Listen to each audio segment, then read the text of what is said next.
मंडळी, गेल्या काही दिवसापासून नाशिकच्या भोंदूबाबा अशोक खरातच्या काळ्या कारनाम्याने संपूर्ण महाराष्ट्र हादरला होता. कारण अशोक खरात याच्यासोबत अनेक राजकीय नेत्यांचे संबंध असल्याचं उघड झालं होतं आणि काही नेत्यांचे अशोक खरात सोबतचे फोटो देखील व्हायरल झाले होते. या प्रकरणी अजूनही अनेक नवनवीन आरोप समोर येत आहेत आणि याच पार्श्वभूमीवर भोंदू अशोक खरातच्या शिवनिका ट्रस्टचे उपाध्यक्ष डॉक्टर जितेंद्र शेळके यांचा आज अपघाती मृत्यू झाल्याने मोठी खळबळ उडाली. त्यांच्या कारने समृद्धी महामार्गावर उभ्या असणाऱ्या एका कंटेनरला मागच्या बाजूने जोरदार धडक दिली, ज्यात जितेंद्र शेळके यांच्यासह त्यांच्या पत्नीचा जागीच मृत्यू झाला. जितेंद्र शेळके यांची भोंदू अशोक खरात प्रकरणात चौकशी सुरू होती. ते या प्रकरणातील एक महत्त्वाचे साक्षीदार होते. त्यामुळे त्यांचा मृत्यू अपघात आहे की घातपात याशिवाय तर्कवितर्क लढवले जात आहेत. म्हणूनच नेमका हा अपघात कसा झाला आणि यामागे खरंच काही घातपात असू शकतो का, याचाच घेतलेला हा आढावा. नमस्कार, मी अपूर्वा आणि तुम्ही पाहताय विशेष भारी. मंडळी, नाशिकच्या भोंदूबाबा अशोक खरात प्रकरणाने आधीच संपूर्ण महाराष्ट्राला हादरवून सोडलं होतं आणि आता या प्रकरणाला आणखी एक धक्कादायक वळण मिळालंय. खरातचा अत्यंत विश्वासू सहकारी आणि शिवनिका ट्रस्टचे उपाध्यक्ष डॉक्टर जितेंद्र शेळके यांचा समृद्धी महामार्गावर झालेल्या भीषण अपघातात मृत्यू झाल्याने अनेक प्रश्न निर्माण झाले आहेत. मिळालेल्या माहितीनुसार आज दुपारी सुमारे 1 वाजण्याच्या सुमारास डॉक्टर जितेंद्र शेळके आपल्या कुटुंबासह छत्रपती संभाजीनगरहून शिर्डीकडे निघाले होते. समृद्धी महामार्गावर धोत्रे गावाजवळ त्यांच्या कारने रस्त्याच्या कडेला उभ्या असलेल्या एका कंटेनरला मागून जोरदार धडक दिली. ही धडक इतकी भीषण होती की कार थेट कंटेनर खाली घुसली आणि तिचा अक्षरशः चुराडा झाला. या अपघातात डॉक्टर शेळके आणि त्यांची पत्नी अनुराधा यांचा जागीच मृत्यू झाला, तर त्यांचा मुलगा गंभीर जखमी झाला असून त्याच्यावर सध्या रुग्णालयात उपचार सुरू आहेत. अपघातानंतर काही काळ तिघेही कारमध्ये अडकून पडले होते. स्थानिक ग्रामस्थांनी आणि पोलिसांनी घटनास्थळी धाव घेत त्यांना बाहेर काढलं, मात्र तोपर्यंत डॉक्टर शेळके आणि त्यांच्या पत्नीचा मृत्यू झाला होता. अपघातानंतर बराच वेळ ही कार कंटेनर खाली अडकलेल्या अवस्थेत उभी होती. दरम्यान त्यांच्या अचानक झालेल्या मृत्यूमुळे आता अनेक प्रश्न उपस्थित होत आहेत. डॉक्टर जितेंद्र शेळके हे केवळ एक ट्रस्टचे पदाधिकारी नव्हते, तर ते अशोक खरात यांच्या प्रकरणातील एक महत्त्वाचे साक्षीदार होते. विशेष तपास पथकाने म्हणजेच SITने त्यांची तब्बल 4 वेळा चौकशी केली होती आणि त्यांचा जबाबही नोंदवण्यात आला होता. अशोक खरात सोबतचे त्यांचे अतिशय जवळचे संबंध होते. इतकंच नाही तर त्यांच्या मालकीच्या लॉन्समध्ये खरातची भागीदारी असल्याची माहिती समोर आली आहे. त्यामुळे खरातचे आर्थिक व्यवहार, त्यांचे राजकीय संपर्क आणि त्यांच्या कथित गैरव्यवहारांची बरीच माहिती शेळके यांना माहित होती असं बोललं जातंय. आणि याच कारणामुळे त्यांच्या मृत्यूबाबत संशय व्यक्त केला जातोय. कारण जर त्यांनी या प्रकरणात आणखी काही माहिती उघड केली असती तर अनेक प्रभावशाली लोकांच्या अडचणी वाढल्या असत्या. त्यामुळे हा अपघात खरोखरच एक दुर्दैवी घटना आहे का, की यामागे काहीतरी घातपात असू शकतो, असा प्रश्न आता उपस्थित केला जातोय. दरम्यान शिवसेना उद्धव बाळासाहेब ठाकरे पक्षाच्या उपनेत्या सुषमा अंधारे यांनी या अपघातावर संशय व्यक्त केलाय.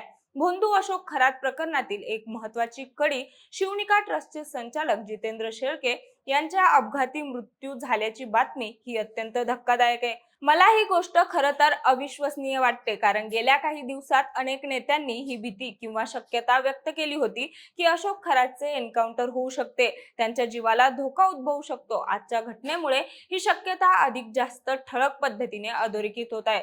कदाचित खरात प्रकरणातील काही सत्यच बाहेर येऊ नयेत असे काही लोकांना वाटत आहे का? असे असेल तरीही SIT अजूनही तपासाची गती वाढवत नसेल, या लोकांच्या चौकशा होत नसतील, तर अजूनच जास्त संशयाचे धुके वाढत आहे. जितेंद्र शेळके हा गुन्हेगारच होता की नव्हता हे कायद्याने ठरवले असते.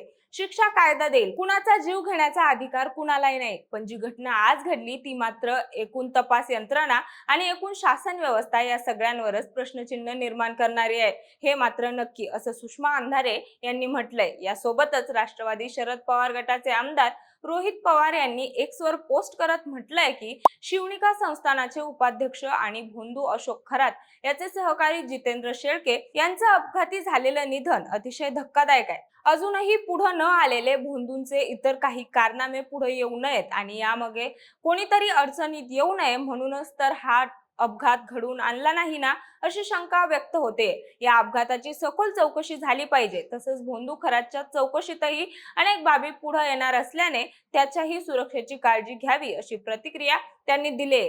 दरम्यान अशोक खरातच्या अडचणी दिवसेंदिवस वाढत चालल्या आहेत. अंमलबजावणी संचालनालय अर्थात ईडी आणि आयकर विभागाने केलेल्या कारवाईत कोट्यावधी रुपयांची बेनामी व्यवहारांचे पुरावे समोर आले आहेत. फसवणूक आणि खंडणीतून मिळालेला पैसा विविध मालमत्तांमध्ये गुंतवून एक मोठं आर्थिक जाळं उभं केल्याचं तपासात उघड झालंय.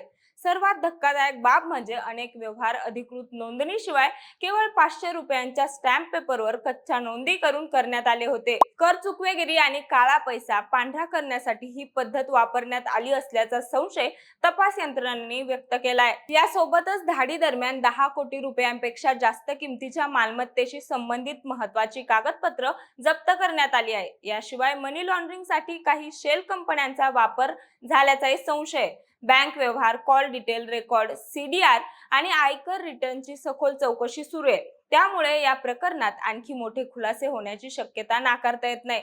अशोक खरातला आधीच अटक करण्यात आली आहे, तर त्याची पत्नी कल्पना खरात अद्याप फरार आहे. या सगळ्या घडामोडींच्या पार्श्वभूमीवर या प्रकरणातील एक महत्त्वाचा साक्षीदार असलेल्या डॉक्टर शेळके यांचा अचानक मृत्यू होणं ही बाब संशय अधिक गडद करणारी ठरते.